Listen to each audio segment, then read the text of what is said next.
दोस्तों नमस्कार, स्वागत है आप सभी का फिर से हमारी एक नए वीडियो में। दोस्तों मातारी वंदन योजना की किस्त को लेकर के बड़ी अपडेट है। दोस्तों इस वीडियो के माध्यम से आपको हम बहुत ही महत्वपूर्ण जानकारी देने वाले हैं कि बहुत सी हमारी ऐसी माताएं बहनें हैं, हितग्राही हैं जिनको प्रतिमाह डीबीटी के तहत ऑनलाइन उनके खाते में 1,000 रुपये तक की आर्थिक सहायता राशि प्रतिमाह किस्त के रूप में जमा होती है। किंतु बहुत से ऐसे भी हितग्राही हैं जिनको किस्त का लाभ नहीं मिल रही है। तो कैसे जान पाएंगे कि उनको मातारी वंदन योजना के तहत किस्त का लाभ मिल रही है या नहीं मिल रही है, उनको कैसे पता चल पाएगा, पूरी जानकारी इस वीडियो के माध्यम से आपको हम देने वाले हैं। तो बिना स्किप के शुरू से अंत तक आप वीडियो पे बने रहे ताकि आपको पूरी जानकारी मिल सके। साथ ही हमारी वीडियो अच्छी लगी तो वीडियो को लाइक करके चैनल को सब्सक्राइब कर बेल आइकन की घंटी को आप ज़रूर से दबा दें ताकि प्रत्येक नई अपडेट और नई जानकारियाँ आपको लगातार मिलती रहे। दोस्तों आप सभी को बता दूं कि मातारी वंदन योजना के तहत तकरीबन 69 लाख के करीब ऐसे हितग्राही हैं जिनको मातारी वंदन योजना के तहत प्रतिमाह 1,000 रुपये तक की आर्थिक सहायता राशि मिल रही है, जो इस योजना के लिए पात्र हैं। साथ ही साथ बहुत से हज़ारों की संख्या में ऐसी भी हितग्राही हमारी माता बहनें हैं जिनको मातारी वंदन योजना के तहत किस्त का लाभ नहीं मिल पा रही हैं।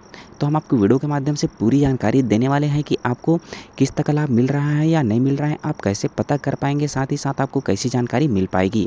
तो पूरी जानकारी यहाँ से हम वीडियो के माध्यम से देने वाले हैं, तो अंत तक आप जरूर से बने रहेंगे ताकि आपको पूरी जानकारी मिल सके। दोस्तों सबसे पहले तो आप सबको बता दूं कि सरकार के माध्यम से जब कोई भी योजनाएं संचालित होती हैं तो उनका लाभ सरकार के माध्यम से ऑनलाइन डीबीटी के तहत ट्रांसफ़र करते हैं ताकि जितने भी हितग्राही हैं डायरेक्ट उनको सीधे उनके खाते के माध्यम से लाभ मिले। साथ ही साथ आपका आधार सीडिंग रहना अनिवार्य है। साथ ही जिस बैंक के साथ आपका आधार सीडिंग रहता है उसी बैंक में ही आपका पैसा जमा होता है।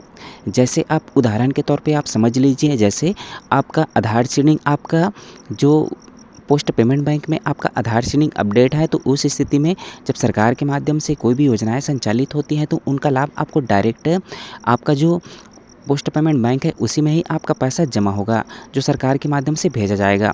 साथ ही साथ यदि आप सरकार के माध्यम से लाभ लेने के लिए कोई अदर बैंक का नाम दिए हैं, साथ ही साथ अदर बैंक का आप अपना बैंक अकाउंट बैंक डिटेल दिए हैं किंतु उसमें आधार सीडिंग नहीं है, तो उसमें आपका पैसा जमा नहीं होगा, चाहे आप कोई सा भी बैंक अकाउंट दे रहे हैं। किंतु जिस अकाउंट में आपका बैंक सीडिंग रहेगा, आधार सीडिंग रहेगा, उसी बैंक में ही आपको आपका पैसा मिलेगा। अर्थात सरकार के माध्यम से जो भी राशि आपको ट्रांसफ़र करेगी वो डायरेक्ट आपके बैंक सीडिंग वाली जो अकाउंट्स नंबर रहेंगे उसी में ही आपको पैसा मिल पाएंगी। इसलिए यदि आप चाहते हैं कि आप जिस अकाउंट में अपना पैसा प्राप्त करना चाहते हैं तो उसके लिए उसी नंबर पे आप अपना बैंक सीडिंग ज़रूर से कराएं, आधार सीडिंग ज़रूर से कराएं। जिसमें आपका आधार सीडिंग होगा, आधार लिंक रहेगा, तो आप जिस बैंक में भी आप अपना पैसा प्राप्त करना चाहते हैं, सरकार के माध्यम से दी जाने वाली सहायता राशि का आप लाभ लेना चाहते हैं, तो उस बैंक अकाउंट में अपना आधार सीडिंग कराएँ। आधार सीडिंग होने के बाद अब जिस भी बैंक में आप अपना पैसा प्राप्त करना चाहते हैं आपको उसी बैंक में ही आपको पैसा प्राप्त होगा। उसके साथ ही साथ आपका आधार अपडेट, साथ ही साथ आपका ई-केवाईसी, ये सभी पूर्ण रहना अनिवार्य है। तभी जा कर के आपको डायरेक्ट सरकार के माध्यम से दी जाने वाली योजनाओं का लाभ मिलता है। यदि आपने किसी भी अदर बैंक का जब आप कभी भी अपना फॉर्म सबमिट, जब आप मातारी वंदन योजना के तहत अपना फॉर्म सबमिट किए थे तो जिस भी बैंक अकाउंट को आप अपना दिए थे जिसमें आप पैसा प्राप्त करना चाह रहे थे, किंतु यदि उसमें आधार सीडिंग नहीं है तो उस अकाउंट में आपका पैसा नहीं आ रहा होगा। यदि आपके पास एक से अधिक कोई भी अकाउंट नंबर है तो आप बाकी जो अकाउंट नंबर है उनको आप एक बार ज़रूर से चेक कर लेंगे। हो सकता है कि जो आपका आधार सीडिंग अदर बैंक में होगा उसी बैंक में ही आपका पूरा किस्त जमा हो रहा होगा, जो सरकार के माध्यम से ऑनलाइन डीबीटी के माध्यम से भेजी जा रही है। तो ज़रूर से आप अपना बैंक अकाउंट चेक करें। बैंक अकाउंट चेक करने के बाद, स्टेटमेंट चेक करने के बाद आपको पूरी जानकारी मिल जाएगी कि मातारी वंदन योजना के तहत आपके खाते में किस्त आ रही है या नहीं आ रही है।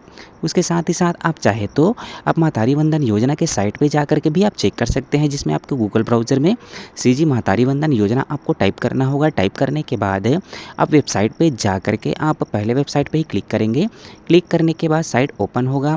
पेज जैसे ही ओपन होगा तो पेज में आप अपना मोबाइल नंबर टाइप करके कैप्चा कोड डालेंगे। कैप्चा कोड डालने के बाद अब उसे कैप्चा कोड डालने के बाद ओके कर लेंगे। ओके बटन प्रेस करने के बाद वहाँ से आपका पूरा डिटेल ओपन हो जाएगा, जिसमें आपको पूरी जानकारी मिल जाएगी कि आपका जो पैसा है, जो किस्त का लाभ है, कौन से खाते में जारी है। साथ ही साथ आपको मातारी वंदन योजना के तहत किस्त का लाभ मिल रही है या नहीं मिल रही है।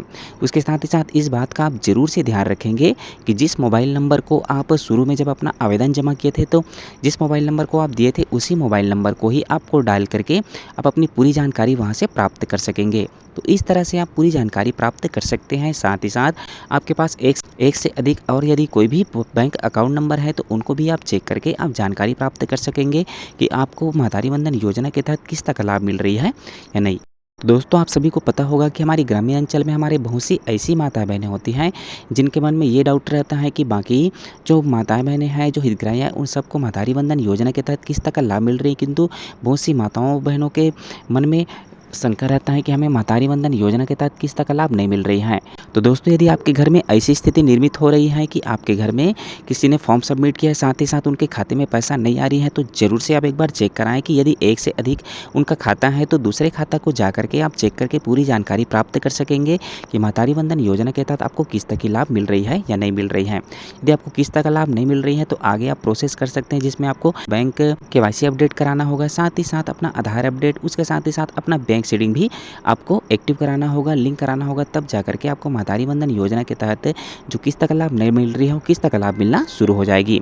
किंतु इन कामों को आप जरूर से कर लेंगे तो आपको पूरी जानकारी मिल जाएगी कि महतारी वंदन योजना के तहत आपको किस्त का लाभ मिल रही है या नहीं।